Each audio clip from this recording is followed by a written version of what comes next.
শুভেচ্ছা বন্ধুরা। 1971 সালে বাংলাদেশ স্বাধীন হওয়ার পর জাতির জনক বঙ্গবন্ধু শেখ মুজিবুর রহমান ব্রিটেনের রানীর প্রাসাদ লন্ডনের বাকিংহাম প্যালেসে রানী দ্বিতীয় এলিজাবেথের সাথে দেখা করেছিলেন এবং তার পাশে দাঁড়িয়েছিলেন প্রিন্স ফিলিপ। বঙ্গবন্ধুর উত্তরসূরি হয়ে 2018 সালের 19 এপ্রিল রানী এলিজাবেথের আমন্ত্রণে উষ্ণ সম্বর্ধনা পেয়েছিলেন বঙ্গবন্ধু কন্যা শেখ হাসিনা ও শেখ রেহানা। ব্রিটেনের রাজা তৃতীয় চার্লস থেকেও উষ্ণ সম্বর্ধনা পেয়েছেন শেখ হাসিনা। রাশিয়া, কানাডা যেখানেই পা রেখেছেন বঙ্গবন্ধু কন্যা হয়ে উঠেছেন মধ্যমণি। গত 16 বছরে তার ক্যারিসমাটিক উন্নয়ন, দারিদ্র্য বিমোচন ও নারীর ক্ষমতায়নের জন্য সমগ্র বিশ্বে প্রশংসিত হয়েছেন শেখ হাসিনা।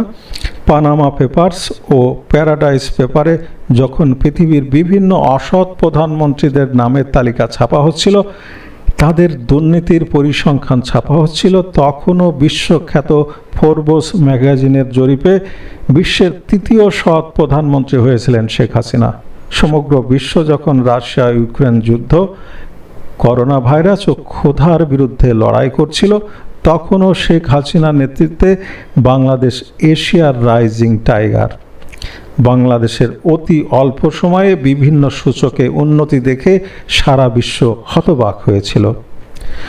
শেখ হাসিনার সুযোগ্য নেতৃত্বে হেনরি কিসিঞ্জারের তলাবিহীন ঝুড়ি আখ্যা দেওয়া বাংলাদেশের উন্নতি দেখে 1100 মাইল দূরের পাকিস্তানে পর্যন্ত আওয়াজ উঠেছিল। 2018 সালের ইমরান খানের মন্ত্রিসভায় পাকিস্তানকে সুইডেন মডেল অনুসরণের প্রস্তাব উঠলে পাকিস্তানের ক্যাপিটাল টিভির টক শোতে সাংবাদিক জাইগাম খান বঙ্গবন্ধু কন্যা শেখ হাসিনার নেতৃত্বে বাংলাদেশের উন্নয়নের চিত্র ও পাকিস্তানের দিন দিন পিছিয়ে পড়ার চিত্র তুলে ধরে বলেছিলেন, খোদাকে ওয়াস্তে হামে বাংলাদেশ বানাদো। শেখ হাসিনা বাংলাদেশকে গত 16 বছরে উন্নতির শিখরে নিয়ে গিয়েছিলেন, যার কারণে শত্রু রাষ্ট্র পাকিস্তানের প্রধানমন্ত্রী ইমরান খান থেকে শুরু করে ভারতের প্রধানমন্ত্রী নরেন্দ্র মোদী, কানাডার ট্রুডো, রাশিয়ার পুতিন, সাউথ আফ্রিকার রামাপোসা, চীনের জিনপিং সবাই শেখ হাসিনার প্রশংসায় পঞ্চমুখ হয়েছিলেন। বাংলাদেশের প্রবৃদ্ধি ছাড়িয়ে গিয়েছিল ভারতকে। বাংলাদেশ ও যুক্তরাষ্ট্রের জিসোমিয়া চুক্তি অনুসারে যুক্তরাষ্ট্র বাংলাদেশের কাছে F-16 ও F-18 যুদ্ধ বিমান পর্যন্ত বিক্রি করতে রাজি হয়েছিল, কিন্তু শেখ হাসিনা যুক্তরাষ্ট্রের মুখের উপর বলে দিয়েছিলেন, আমি অস্ত্র কিনে কি করব, আমি তো কারোর সাথে যুদ্ধ করব না। পাকিস্তানের মতো অস্ত্র কিনে টাকা অপচয়ের চেয়ে শেখ হাসিনা দেশের 14 লক্ষ গৃহহীন মানুষের জন্য ঘর তৈরি করে দিয়েছিলেন, বাচ্চাদের বিনামূল্যে বই বিতরণের ব্যবস্থা করেছিলেন। এটাই শেখ হাসিনা, এটাই ছিল আমাদের বাংলাদেশ। আজকের বাংলাদেশের দিকে তাকালেই বুঝবেন, দেশে গত 10 মাসে সরকার বলে কিছুই নেই। যা হচ্ছে, যা আছে তা এনজিও সরকার। গত 10 মাস ধরে তারা মুজিববাদের বিপরীতে এনজিওবাদ তথা লুটেরাতন্ত্র প্রতিষ্ঠা করতে চাইছে। যুক্তরাজ্য সফরে ব্রিটেনের প্রধানমন্ত্রী কিয়ার স্টারমারের সাথে বৈঠকের গুজব ছড়িয়ে মূলত লন্ডনে ইউনুস গেছেন তার রাজনৈতিক এজেন্ডা বাস্তবায়নের জন্য। ইউনুসকে বিমানবন্দরে অভ্যর্থনা জানাতে ব্রিটিশ রাজা চার্লসের কোনো প্রতিনিধি বিমানবন্দরে উপস্থিত ছিলেন না। ছাড়া গরুর মতো বাংলাদেশকে অপমান করতে জামাত ও 10 লাখ অস্ত্র মামলার সাজাপ্রাপ্ত আসামি তারেক জিয়ার সাথে ক্ষমতার ভাগাভাগি করতেই ইউনুসের এই যুক্তরাজ্য সফর। মানুষের ভেতরে লাজ লজ্জা না থাকলে যা হয়, যুক্তরাজ্য পৌঁছার পর ইউনুসের প্রেস সচিব বলছেন, ব্রিটেনের প্রধানমন্ত্রী কিয়ার স্টারমার বর্তমানে কানাডা আছেন।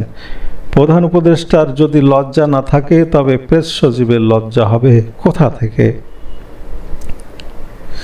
লন্ডনে বসে নরওয়ের প্রধানমন্ত্রী জোনাস গার স্টোরের সাথে ফোনে ইসরায়েলের উপর নিষেধাজ্ঞা দেওয়ার বিষয়ে আলোচনা করেছেন ইউনূস।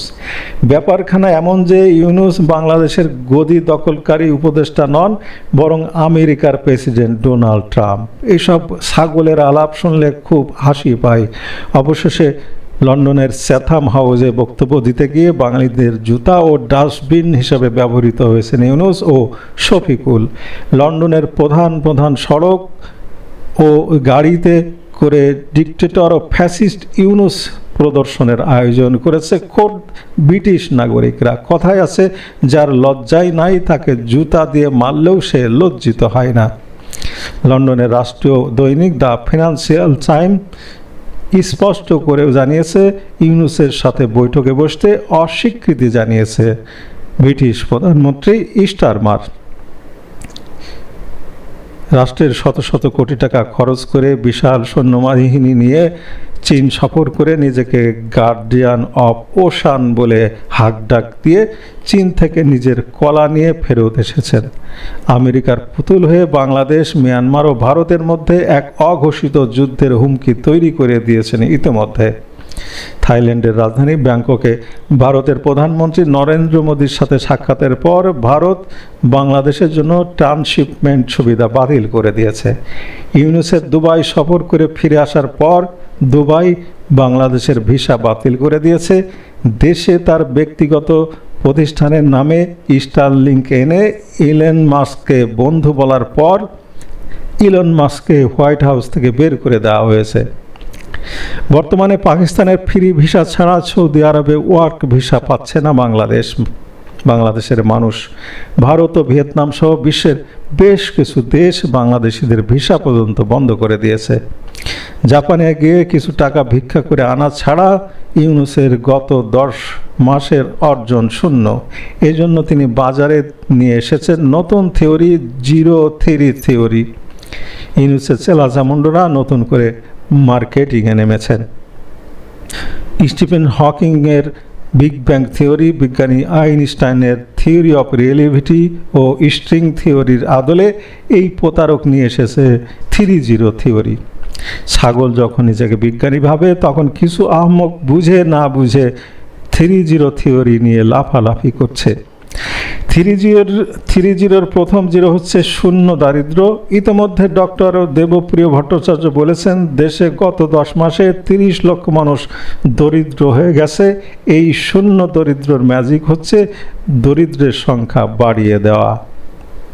ইউনূসের 3-0 দ্বিতীয় 0 হচ্ছে শূন্য বেকারত্ব। ইতিমধ্যে বাংলাদেশের 2 শতাধিক শিল্প কলকারখানা পুড়িয়ে দেওয়া ও বন্ধ করে দেওয়া হয়েছে এবং 71% বিনিয়োগকারী বাংলাদেশ ছেড়ে চলে গেছে। কাজ হারিয়েছে 50 লক্ষাধিক মানুষ।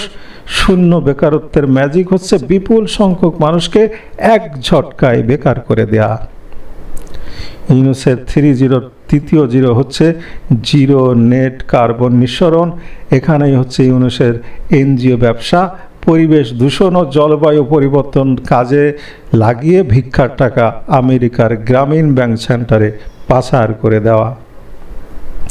বিলিয়ন বিলিয়ন অর্থ ফেরত আনার ভুয়া রাজনৈতিক গল্প প্রচার করে দেশ থেকে বিলিয়ন বিলিয়ন ডলার পাচার করছে এই এনজিওবাদের জনক ইউনূস। তার দেখানো পথ ধরে তার শিষ্যরা খুলেছে ক্রাউড ফান্ডিং।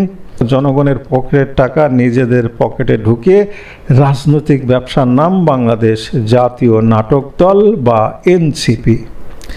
এনজিওবাদের নামে পুরো দেশের মানুষকে ভোদাই বানিয়ে চলেছেন আধেক নোবেল ও বাকি আধেক কদবেল প্রাপ্ত মাইক্রো ক্রেডিট প্রতারক ইউনূস। দেশ আপনাদের, সিদ্ধান্তও আপনাদের। ভালো থাকবেন বন্ধুরা।